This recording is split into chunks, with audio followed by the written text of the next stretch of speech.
Learn to be meaner than evil. What John Dutton's darkest Yellowstone quote really means and why it's so perfect. The Yellowstone franchise is rapidly becoming one of the biggest television universes of all time. Created by Taylor Sheridan, the flagship series ended in late 2024 with a fifth season that explored the final fates of several key members of the Dutton family.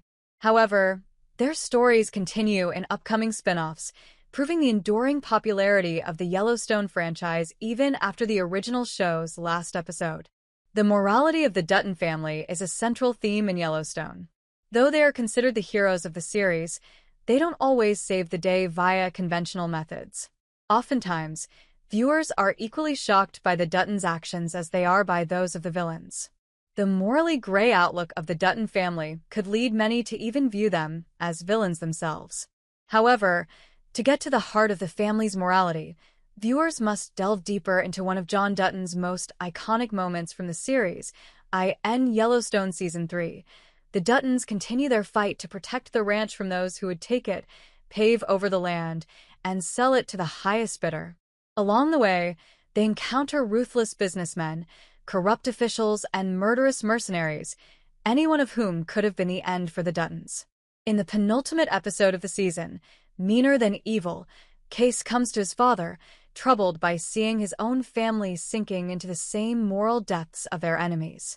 Just a few hours earlier, the Dutton clan and their ranchers had killed their villainous neighbor, Wade Morrow, and his son, hanging them and then dumping their bodies at the infamous train station. Seeing this, Case wonders if he and his family can really still consider themselves the good guys. To his credit, John hears out his son's concerns before giving him a surprisingly eloquent, if morally ambiguous, response. "You can't reason with evil, son. Evil wants what it wants, and it won't stop until it's won or you kill it. The only way to kill it is to be meaner than evil. That'll be your last lesson, son. Be meaner than evil and still love your family and enjoy a sunrise." John's response to Case gets to the heart of his philosophy on life. Under his command, the Duttons are willing to do terrible things for what they deem to be right. They don't necessarily consider their actions good, but they see themselves as fighting an evil so profound it excuses their morally ambiguous deeds. In John's mind, the only way to justify his actions is to ensure that he remains true to his family and the natural world around him. To him, the greatest evil of all is unchecked progress. In later seasons, John even labels himself the opposite of progress. At every turn, he vows to stand in the way of those who wish to steamroll over the natural world to replace it with soulless concrete and industry. John views this as an evil great enough to justify many of his sinful deeds, including administering lethal justice to his enemies. Near the end of his life, John sought to pass this philosophy on to his son, hoping that Case would be able to do terrible things to protect his family and the ranch that they fought so hard to protect. The last 2 seasons of Yellowstone see Case learning to follow in John Dutton's footsteps as he prepares to take over the ranch. Case struggles with the philosophy that his father imparted to him in Season 3, wondering if he really can be meaner than evil. Throughout the series, audiences see snapshots of Case as he embraces this side of himself. When pushed far enough, Case is certainly capable of killing evil. This is, after all, the same man who tried to lynch Dan Jenkins back in Season 1.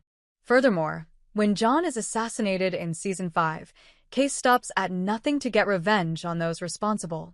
He is even willing to brutally beat one of the men responsible in front of his young child as she pleads with him not to hurt her father.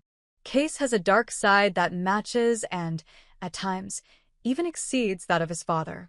However, Case's destiny isn't to be meaner than evil. For Case, the last bit of John's advice is what rings true in the end. While John believed that he had to be meaner than evil, Case eventually found that loving his family and enjoying a sunrise is more important. John knew that the greatest struggle of all was to be both a man who could kill evil and still love his family. However, he never realized that these two things are mutually exclusive. His love for his family was solely tied to how loyal they were to him. Despite anything he might have said to the contrary, John's obsession with defending the ranch and halting progress on the land held him back from giving everything he had to his children. He spent so long in service to his ancestors and their land that he forgot to be the father he needed to be for his sons and daughters. When Case finally realizes that he must choose between his duty to the ranch and his love for his family, he chooses the latter in a heartbeat. Case decides to love his family and enjoy a sunrise over defeating evil. This leads perfectly into Case's new Yellowstone spinoff, which can follow the youngest of the Dutton kids as he learns to live with the decision he made, ultimately learning that it was the right one. While the ultimate lesson of John Dutton's iconic quote is that the Yellowstone protagonist is ultimately wrong in his view on moral ambiguity, it also has another layer to it.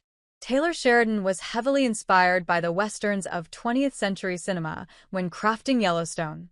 The series resembles these old westerns in many ways, including in its representation of hardened heroes. The cowboys, ranch hands, and sheriffs who made up the heroes of westerns all had to be meaner than evil to fight the villains that emerge in each film. John Wayne, Clint Eastwood, and many others of their ilk all rose to fame playing these morally ambiguous heroes who fought for a greater good, even if they had to commit a few dark deeds along the way.